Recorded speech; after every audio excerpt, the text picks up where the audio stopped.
we are going to paint you a picture.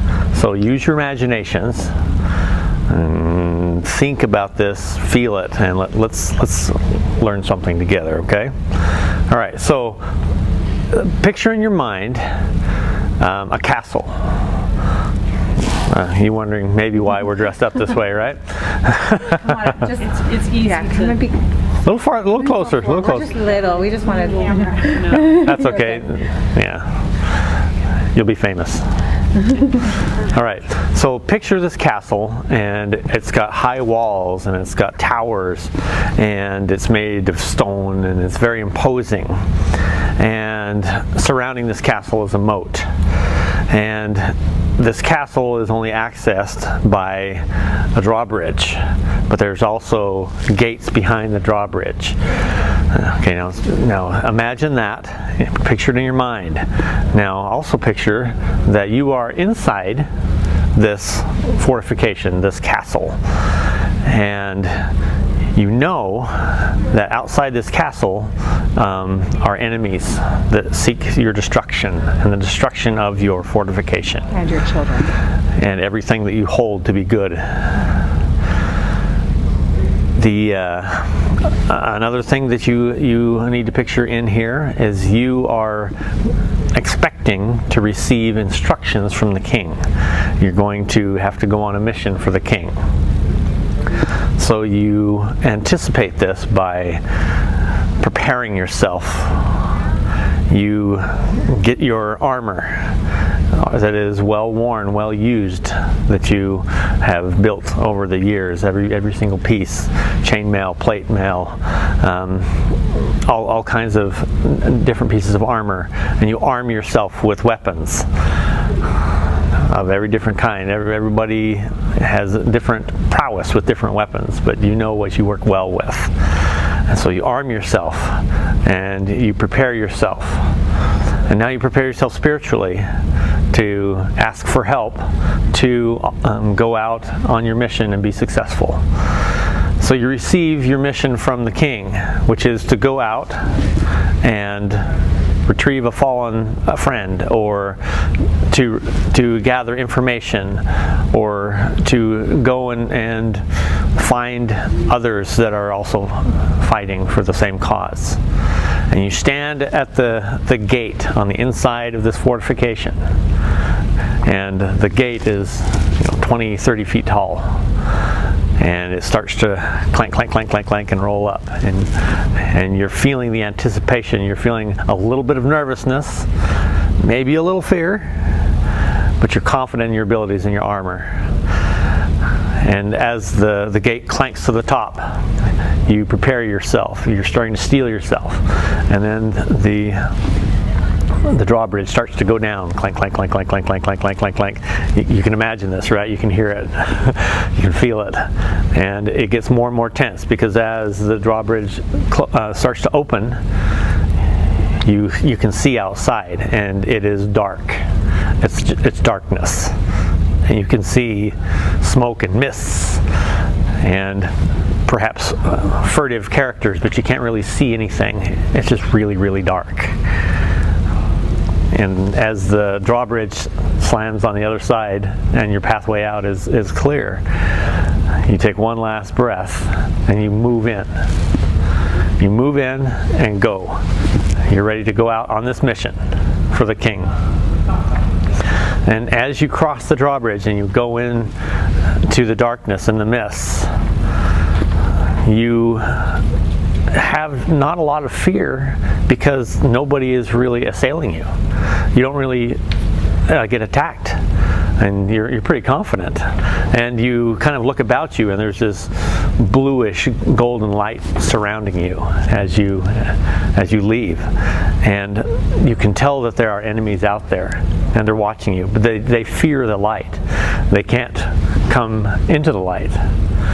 And so with confidence you continue to go forward, and as soon as you are out of sight of your fortifications, then your light slowly starts to diminish, And then the enemy becomes more bold. They're still not bold enough to come into your light, but they are bold enough to start shooting at you. They're shooting arrows, they're shooting spears and javelins, and they're assailing you with all kinds of things like that. And at first, they all seem to miss you. But then, over time, some of them start to enter your defenses, and they hit your armor.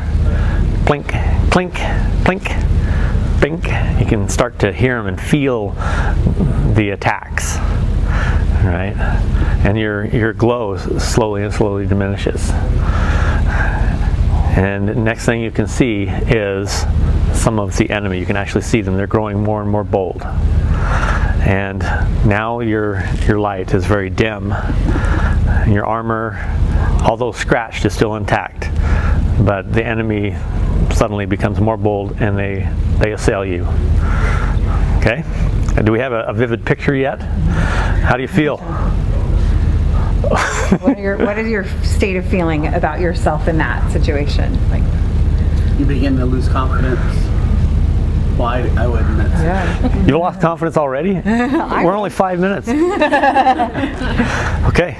So I want you to keep that image in your mind as we talk, but I want you to keep that image in your mind not only of you, but if you are the one sending your children into that, and then how you feel in that situation as a parent sending your kids out into that situation. So a little bit about us. By the way, for those of you who came in, I just decided to get cozy. I got my chair here. I'm being comfy and cozy as we just chat. So this is going to be a discussion. We want you to be involved in this. But we want to tell you a little bit about ourselves. As was mentioned by Jennifer, we are Richard and Emily Clawson. We have been working with our organization, Heroic Youth, for about 12 years in Utah. And we've mentored hundreds, I guess into the thousands of kids, ages 8 through 19, teaching them how to be faithful warriors in God's army. And our goal is to help them to be powerful and withstand the attacks of the adversary, and to accomplish the missions, I want to say, that God has for them. We do this through clubs and through what we call hero simulations.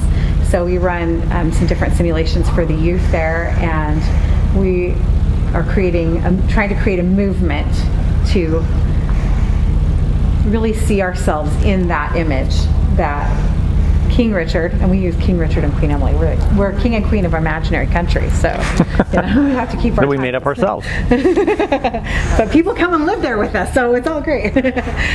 Anyway, so we've been doing this for like I said, 12 years, and we have been homeschooling our kids for about 18. I can't remember, 18 years. Our oldest is 20, almost 21, and down to our 9-year-old. So. Today we want to talk to you about a few things. Does it make you uncomfortable that I'm standing here like this? I'm used to it. Okay. We have this tendency where I just I get in the front, I talk, I get comfortable, and he stands right here. So it's pretty good. We have this thing going on. Anyway, so let's show our first slide.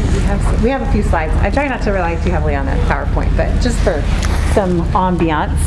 So this is us, Heroic Youth. Those are a couple of our youth leaders that we have worked with. But as you picture that image, I don't know about you guys, but for me as a mom, when I would say it was probably about when my oldest was 3 years old at the time. It was about the same time I decided to homeschool. I just started to get this image in my mind of how much was out there coming in at my children. And they were teeny, at the time. That image is only intensified over the years, what's out there. And it's at me. It's at all of us, but even as a parent, I think that I feel it more keenly in how it's directed at my children. And so, I feel that we have had some success at helping to inoculate our children against the attacks of the adversary as much as any parents can. And with the kids that we've worked with. So we wanted to share some of the principles that I think are really important in strengthening our children and making them strong against the attacks of the adversary. So these are 7 principles. These 7 principles, you're going to see them everywhere. It's not as if they're brand new to us. We didn't create them. I think they're eternal in nature, which is what makes them a principle. So I'd love to hear your thoughts on each one of these. So the first one is to fortify. In the story that King Richard told you, we started out inside our fortifications. We had strong castle walls. We have a moat. We've got drawbridges. You know, what do you see about this fortification? What exists here? What do we have? You know, like I said, we've got the moat. What else are you seeing? Thick walls. What was that? Thick walls. Thick walls, okay. Multiple layers too, right? There's like multiple layers of walls. Drawbridge, okay. We talk a lot about being the watchman on the tower. Okay, the towers, right. I think the flags show who you are, so who Right. you're drawing to.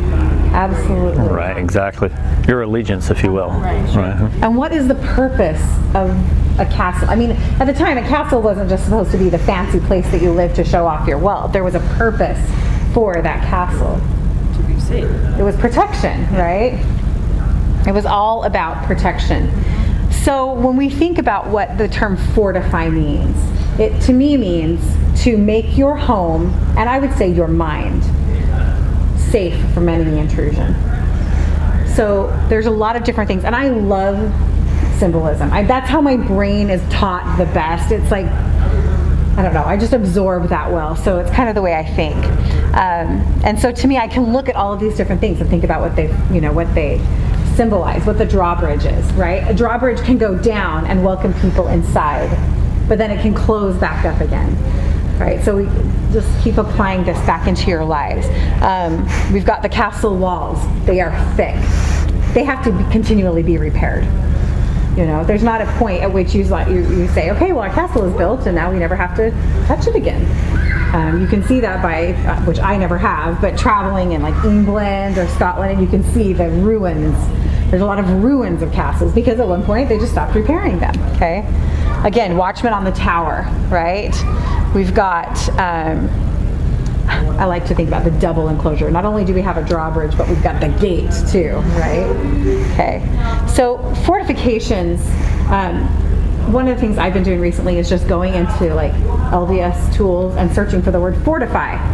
You know, you can just read so much about what we've been told to fortify. One of the things that we've been told is to stand in holy places. Another has been, you know, to make sure that we know what's coming into our homes through media. It's been astonishing to me to see. I used to think that the computer was the gateway.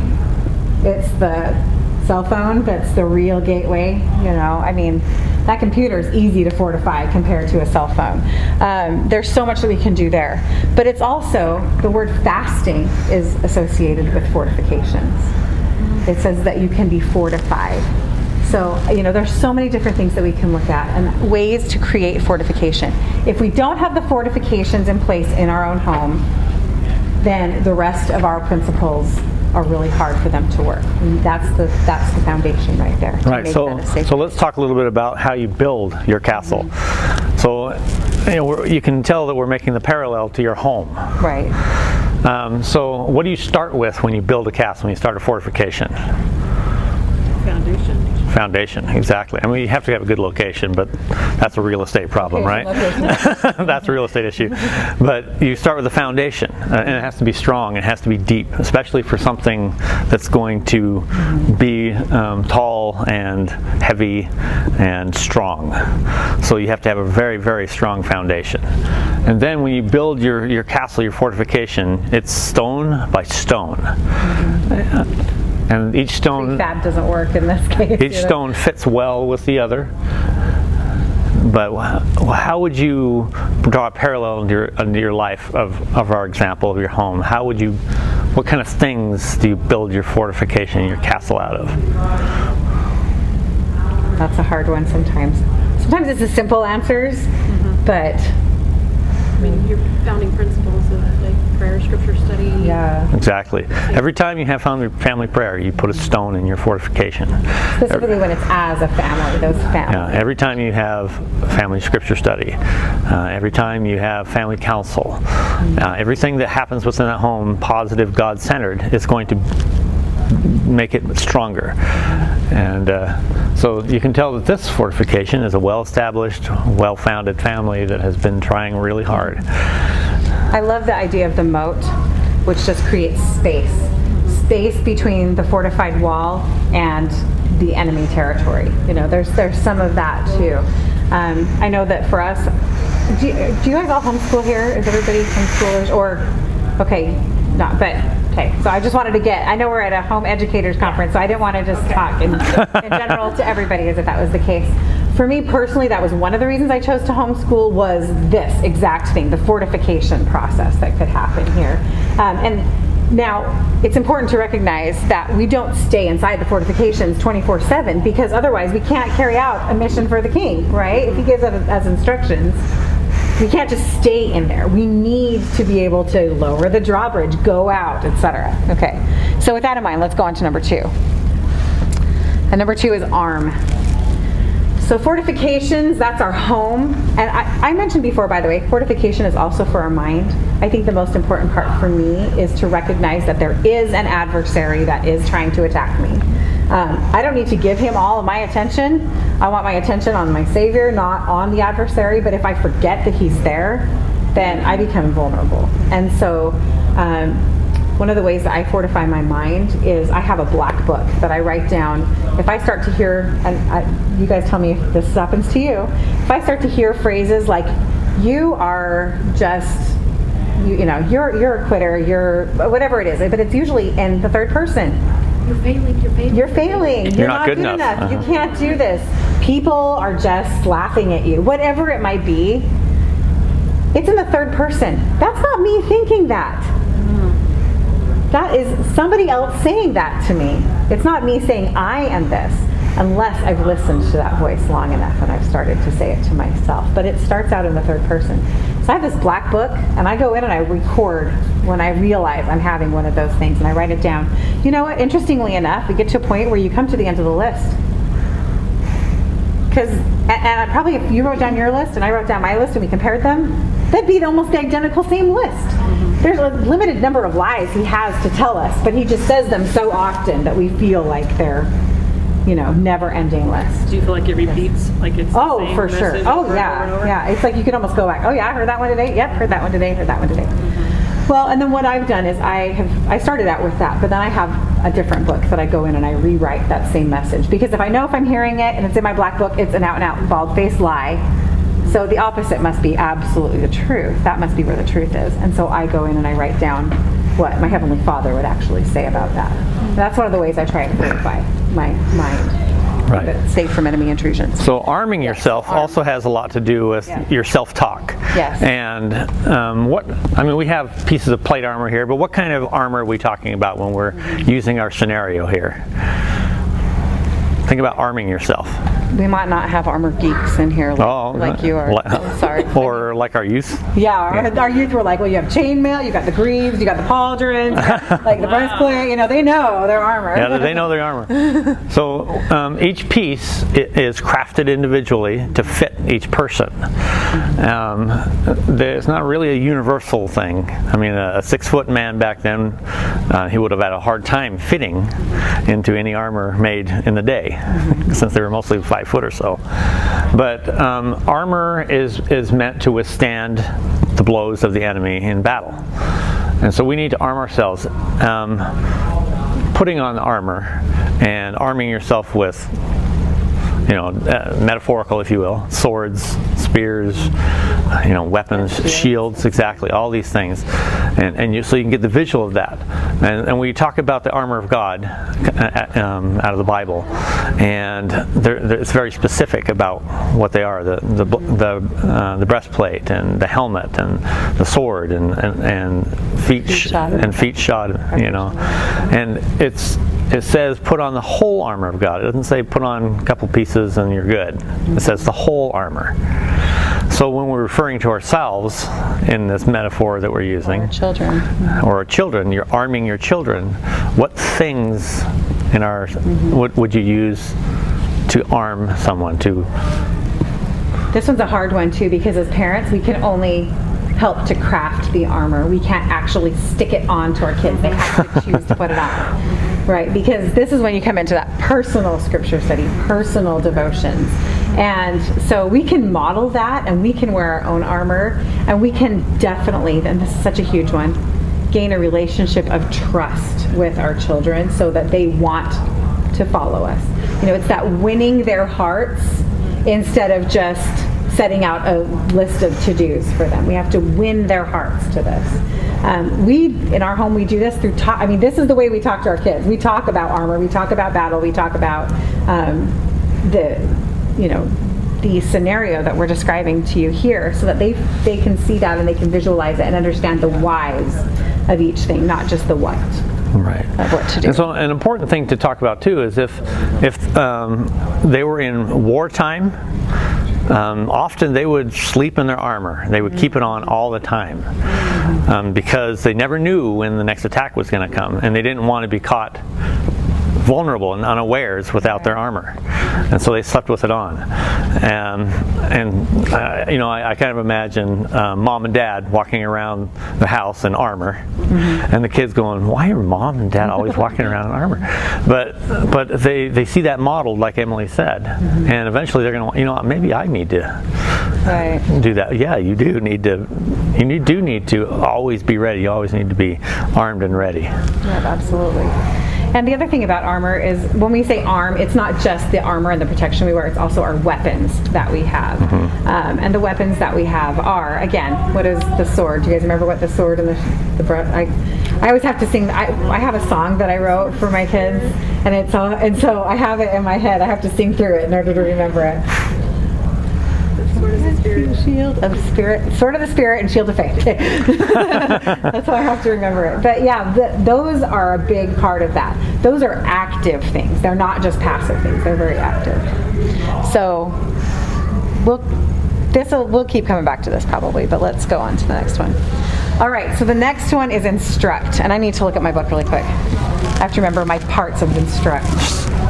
Study is what the youth called it. Yeah, when I was talking to the youth, we called it study and it's study for ourselves personally as well. But when we're teaching our kids, it's instruct. So I have a few pieces to that. One is teach. Those are the basics, right? Teach them the gospel. Teach them what they need to know. But we also need to teach them the tactics of the enemy. So for years, I didn't understand what the point was of the war chapters in the Book of Mormon. I would read that and think, and why do we need to know this? Until I saw the parallels. It's the spiritual war that we're involved in. I guess I'm clueless because I didn't pick up on that. But there's the tactics of the enemy. It's funny that you said that because my son, when he was 12, he didn't want to be called a tween. Oh, yeah. So we're like, what do you want to be called? He's like, a stripling. I love that. So, yeah. Okay, once we started reading more about the stripling warriors, it makes sense. So for his 13th birthday, we got a picture of the stripling warriors. I love it. So it's like just a reminder for him, because I don't homeschool, for him to put on the armor, be that stripling. Absolutely. Absolutely. I love that. You're already having that conversation, and he sees himself that way. President Monson, we were going to read this earlier, but President Monson said, "Today we are encamped against the greatest array of sin, vice, and evil ever assembled before our eyes." In Moses it talks about the battle, that we are all enlisted in the army, right? We're all enlisted, the song "Till the Conflict is O'er," right? If you look in the scriptures, in conference talks, etc., it is loaded with imagery of the fact that we are in a battle. And so when our kids can see it that way, it's amazing. But we need to be instructive of the tactics of the enemy. Again, we don't need all of our focus there, but if we're talking to our kids about how the enemy is going to lie to you, and one of the ways we do that is forecasting. So our youngest son, he's our third child, he just turned 12, and he got the Aaronic priesthood.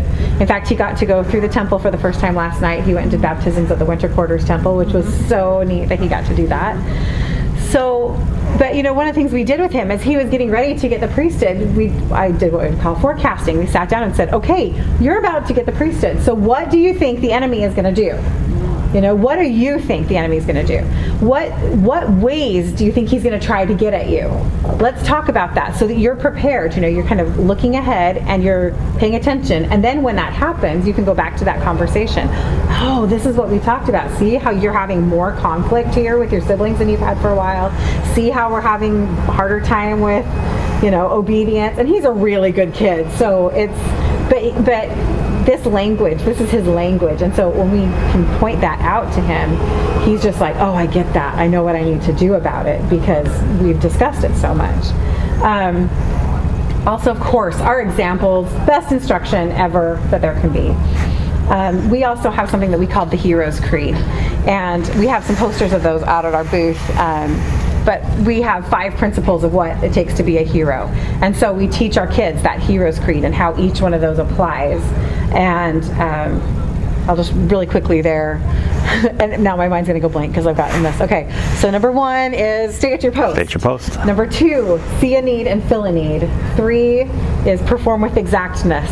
4, return and report. And 5, be gracious. So we teach our kids these 5 elements of being a hero, what that looks like, so that we can then use it later on and say, okay, what are we missing here? What is it time for? Is this performing with exactness? Or even better, I just saw you perform that task with exactness. That was amazing, well done, and recognizing the great behavior that's happening.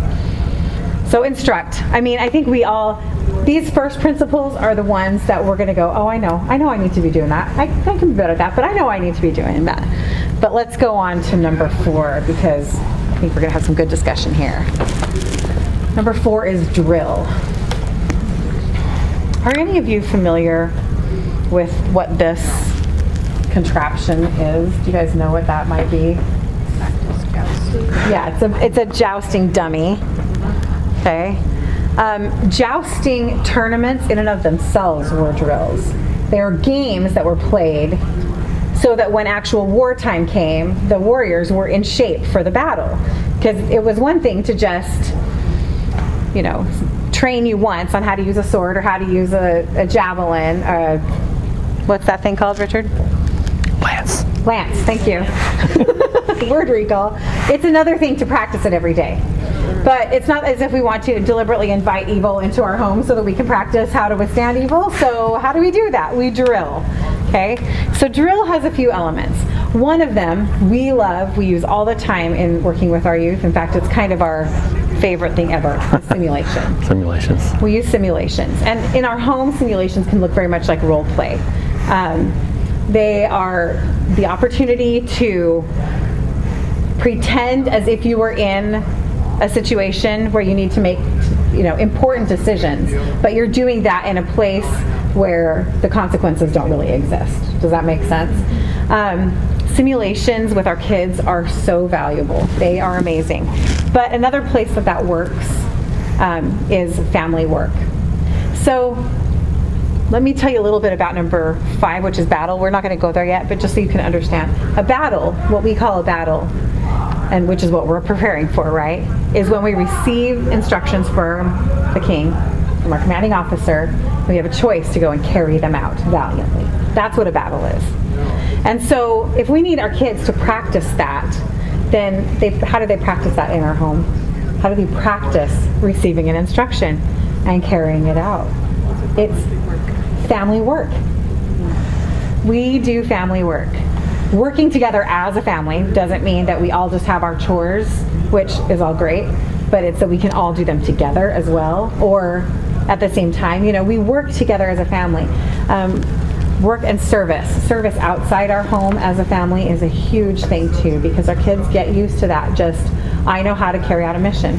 I know how to carry out a mission. I feel confidence in my ability to carry out a mission, to carry out instructions. All right. So when you're drilling, you're doing training. Has anybody been involved in the military at all, or have family or anything in the military? What is the most of the time spent doing in the military? Drills, preparing for the eventuality, right? And is it once, twice? No, it's every day. It's drill. And what do they do first? First of all, they strengthen them, right? They arm them, and then they drill, and then they drill, and then they drill, and until it's muscle memory. Without even thinking, you know how to react to situations, and that's what they're doing here, and that's what we're trying to say that we need to do with our children. And they probably get really bored with it unless we're very skillful And that's what we use simulations for. Right. We talk about simulations a lot. That's not what this presentation is about, but simulations are something that we use heavily. That's why we're dressed the way we are. Exactly. It is because we, part of our simulation that we do with our youth groups is that they simulate being armed and prepared and going into battle and everything, and it's kind of amazing. We have 500 people in a battle at the very end, a real physical battle where they hit each other With foam swords. with foam swords Or arrows. to prove themselves, and it's all simulation, and it's all symbolic. and it's all symbolic. There's lots of underlying things that we put in it, and it's an extraordinary teaching tool. And if we can kind of get that into our families and do it with our children, they can have fun and learn and learn and learn, and that's really important. This is one of the most important pieces of these 7 steps is the drills. One of the best tools that Satan has against us is fear. And so if we are feeling confident in our abilities, we are so much less vulnerable. So much less. That was an interesting way to phrase that. We are less vulnerable than we would be if we're afraid. And so confidence, our children gaining confidence in their ability to be successful is a huge thing. Another way that we do that is real responsibility. Give our kids real responsibilities within the home, real chances to do something that matters. So again, coming back to family work, one of the things that we have also done is stewardship areas. And so giving our kids not only an assignment of just like a room that they have to clean, but an area where they have stewardship over that. Our daughter Aria has decided to take on stewardship of the kitchen, which is the best thing that ever happened in my life. Can I just say, I love that so much. So far. But it was one thing for her to just have to do the dishes. It's another thing for her to say, well, this is the system that I want in place here. I feel like when meal is over, that this is how we handle the cleanup of it, and this is where I think things should be kept in the kitchen because it flows really well. And this is how I want the refrigerator arranged. She decluttered and everything. And so she's really taken that on. Now she's an older. She just turned 18, so this was a little bit before she turned 18. So she's older and she's very capable of doing that. But it's a completely different thing. And guess what? I don't have any flack from her over chores at all. Which I didn't really have a ton. Like I said, my kids are pretty good about things like that.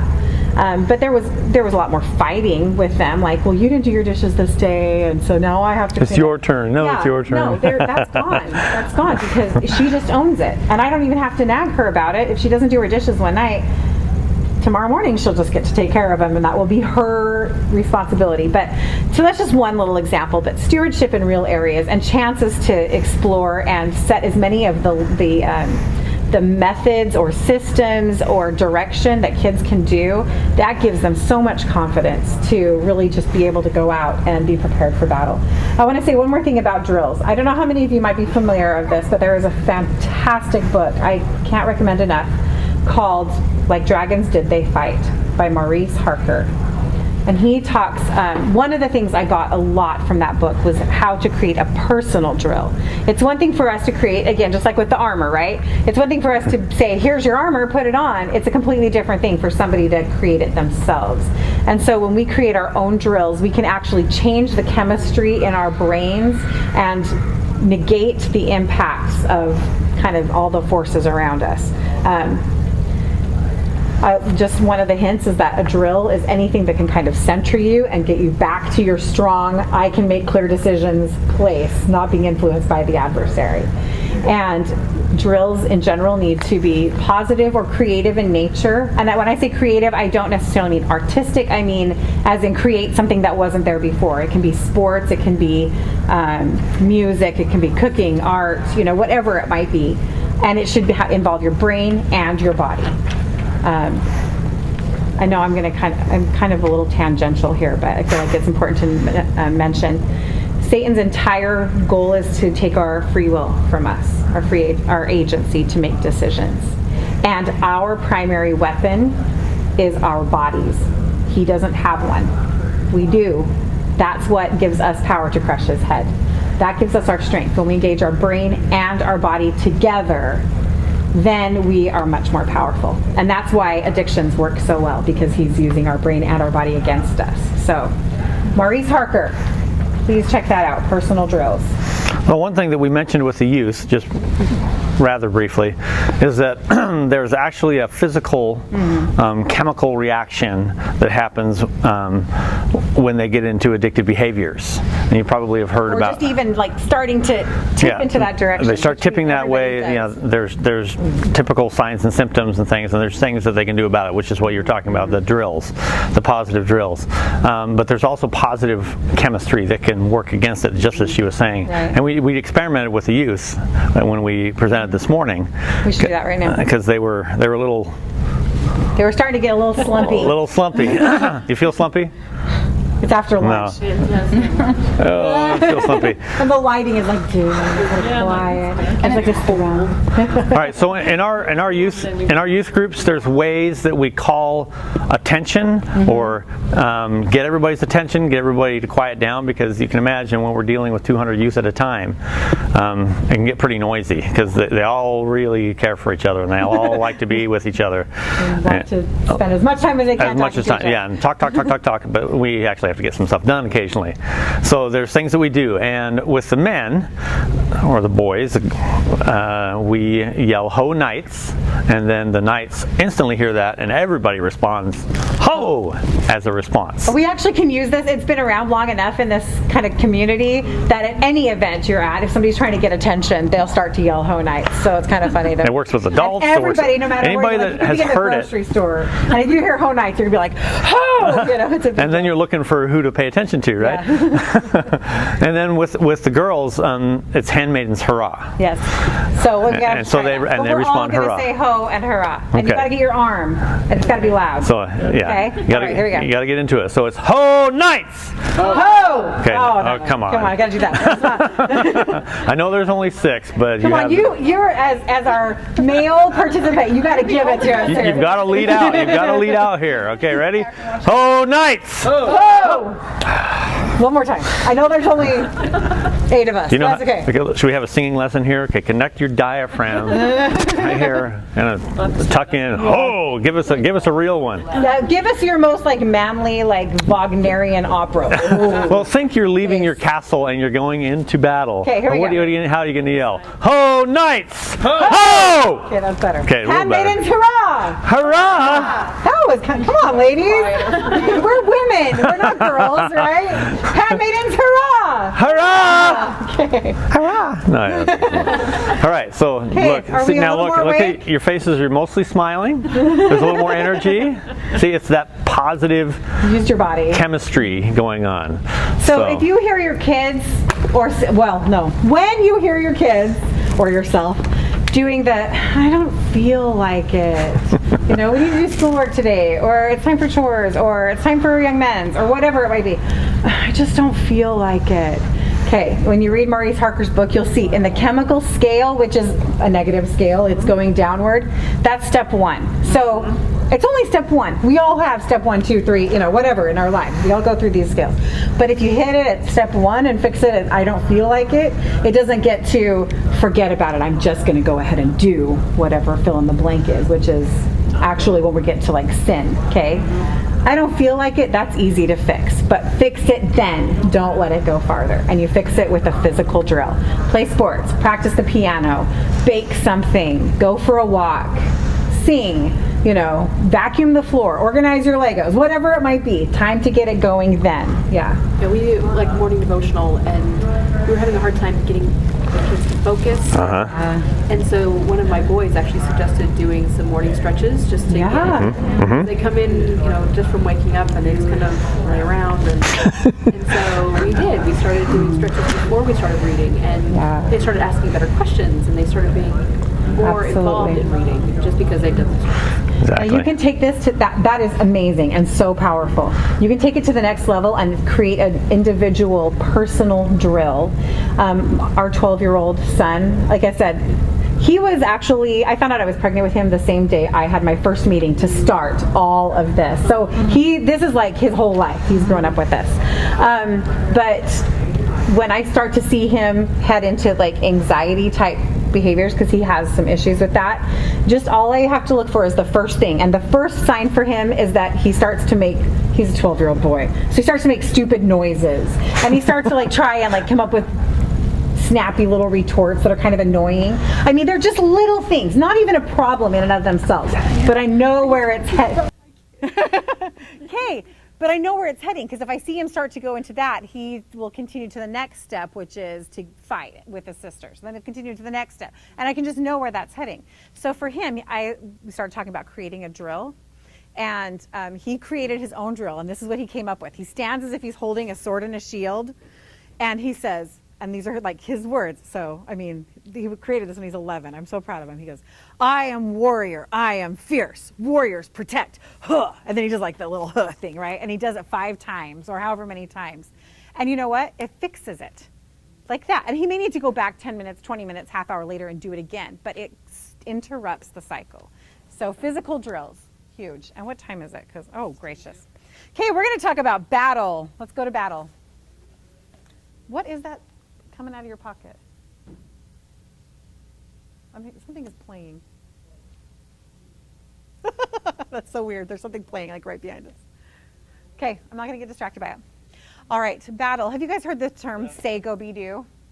Yes. Well, I must have touched something on the recording. Yeah. Okay. Yeah, it's on play. So, have you guys heard the term say, go, be, do by any chance? Okay. So, Tiffany Earle, I think it was Tiffany Earle. I'm pretty sure it's Tiffany Earle, but it might not have been. Continue. Anyway, she kind of coined this word. It's just 4 words stuck together, right? Say, go, be, do. And it's the idea that when we receive that flash of insight or inspiration that we need to say or go or be or do something or someone. We receive our instructions. We're receiving our instructions, okay? That's the time where you have the choice to take action and to do something. That's your mission from your commanding officer. Commanding officer. When we talk to kids, we hear a lot about people thinking that mission, and I think moms too, dads too, I'm sure, that word mission kind of holds this big scary place in their minds. Like, well, I don't know what my mission is yet, okay?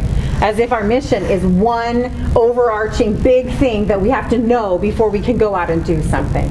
That is not how it is. Mission is being prepared and making the choice when the call comes and responding to the call. That's all it is.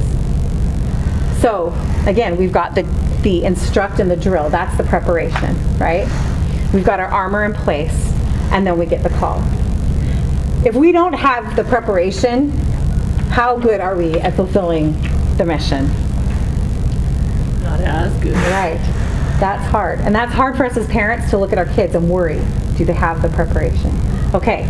If we have taught them how to receive, how to listen and recognize when inspiration is coming to them and follow up on it, they will be prepared because they do have a commanding officer who's helping them, okay? We have to teach them that part. But we as parents cannot fill their brains and their bodies with their preparation. All right. Now, as parents, this is one of the most difficult parts for us because we're preparing them to go out to battle. We've been through a lot of this ourselves. We know what the battle's like. Is it pretty? Is it glorious? Usually not. Usually not. It's hard, it's ugly, it's nasty, and it's essential to accomplish what our commanding officer, our king, wants us to do, what he needs us to do. And so as parents, we're preparing them as well as we can because we know we're going to have to send them out when the call comes. And so how difficult is that? It's extremely difficult.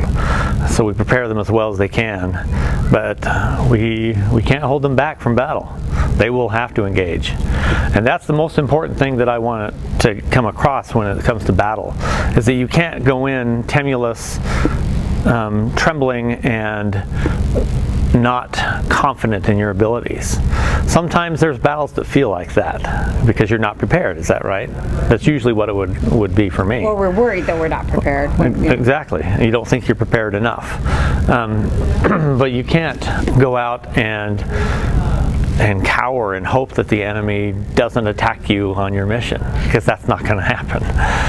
You need to go out with confidence and full battle armor, with that power, with that glow around you. And that glow comes from the heavenly help that we receive. As you head out into battle, you send your children into battle, and then engage. Do you know what engage means when you're talking about military and fighting? Yeah. It means, I wasn't asking you, this is kind of a rhetorical. Well, you looked at me, so I answered. Yes. It means you go and you meet the enemy. You hit them, and you hit them hard. And you try and do everything you can to battle and win. And it's messy, because in battle, sometimes we fall, sometimes we fail. Sometimes it's a lot easier than we expected too. Things happen that way. But your armor gets dented. Sometimes you receive a blow from a sword and it cuts some of that plate. Or you get some of those arrows coming at you, and if you don't have the right type of armor, or the enemy has a different type of weapon, then it can pierce different parts of it, and it damages it, and you start to lose that glow, and you start to lose your armor, and it's dangerous and ugly and nasty, but it's essential, and it's the part where they learn, because you can drill and drill and drill and drill, and everything becomes almost reflexive, but you don't really learn what battle is until you engage. And even though we talk about how hard it is and that it can be ugly, it's also where the magic happens. It's also where the beauty happens. It's also where the most amazing miracles come. That's where we see them. I feel like often, I say this to Richard, I feel like our life is an exercise in doing impossible things. Like we get this inspiration that we're supposed to go and say, go be do something, and we see no way possible for this to happen. And so we just think, okay, how is this going to happen? We're not quite sure. Well, we have the choice. At that point, we can say, okay, well, it's not possible, so I'm not going to go and do that. Or we could just say, all right, I'm going to work as if it's going to happen, and I'm just going to press forward, and I'm going to do the preparations, I'm going to do the tasks, and I'm going to trust that the heavenly help is there when I need it. And that's when miracles happen, because it's always there when we need it. We never go into battle alone. We are almost out of time, so we need to go through these quickly. Okay. Debrief is our next one. Debrief has some parts. It has Stripling return warriors. and report. Return and report. This is an eternal principle, return and report. When a task is complete, we go back and we say, I have completed the task you've given me. What would you like me to do next? Okay, 2 parts to that. Return and tell them we've done it, and then ask for the next assignment, okay? The next part is to heal and to fix our armor, right? So we return to, and by the way, does this happen out in enemy territory? No, it's back inside the fortifications, right? We're back inside our fortifications, we get healed, we fix our armor, we strengthen again, get new instructions if needs be. And So when your children come back from battle, that's your responsibility as the leaders of the castle, is to help to heal them, help them to repair their armor, and fix all that so they can. And instructions. Okay, well, Right. maybe this didn't work out quite as well as we would have liked this time. What could we do next time that would be different, right? Instructions. And then recognition. This is a huge thing. I think that we forget this as parents sometimes. We need to recognize positively our children, not only for the battles won, but for the battles fought. If somebody is wounded in the army in battle, they can receive the Purple Heart, right? They didn't win. They didn't necessarily conquer the enemy, right? But they fought. It's so easy sometimes for us to see when our children fight and are wounded, or where they fail, and we recognize the failure instead of the battle itself and the courage it takes to battle. Did you see why you got wounded? You got really hurt. Maybe you shouldn't do that. Don't do that again. What's the matter with you that you got hurt, right? No. Recognize you fought. That was courageous. You were amazing. Dang it, I really want to. Okay, I'm going to tell the story. Again, I'm using my 12-year-old a lot as an example. He's really easy to use as an example because it's so straightforward to him. But he's our child who has a lot of anxiety, and one of the things he is absolutely terrified of dogs. Diagnosed phobia. We've had him in counseling, all kinds of things. So as he has gotten older and started to do more things with scouting, he's had to go outside of his comfort zone a lot. Well, they were going to do a service project, and he loves scouts, by the way. They were going to do a service project going and raking people's lawns. And just like on these 3 or 4 streets, we're going to go rake people's lawns. Well, that is like the most terrifying thing for him, because I have to go to a stranger's house. Do they have a dog? I don't know. They could be dogs out being walked. I mean, it's like so scary for him. So he was in just agonized tears. I don't know if I can do this. I don't know. And, I don't know if I should go to scouts or if I should stay home. And, as a parent, I'm just, aching for him, but leaving it in his hands, saying, I know you can do this, but I will, whatever you choose, it's going to be okay. I support you in that. And finally, he decided he wasn't going to go. And he went downstairs and took off his scout shirt, and I could just hear him down there crying because he was so upset about this. Okay?